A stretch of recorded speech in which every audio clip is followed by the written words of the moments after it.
Hey guys, Jordan here from BDS Suspension, and I have some exciting news for all you JT and JL owners. Here in front of me, we have the Fox 2.5 Performance Series shocks, and everything that you know and love about the 2.0 shock is even better with this 2.5.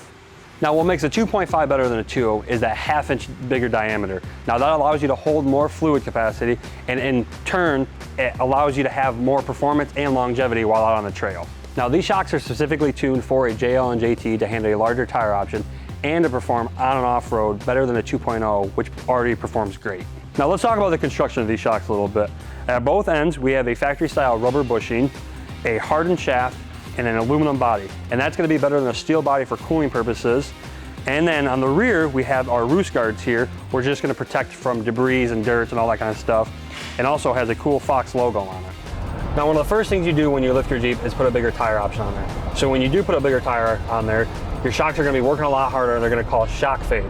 So with our new 2.5, that has more fluid than a standard 2.0 shock, causing that fluid to not get as hot and also ride more comfortably. Now, if you wanna learn more about these shocks or where to buy them, visit us at bds-suspension.com.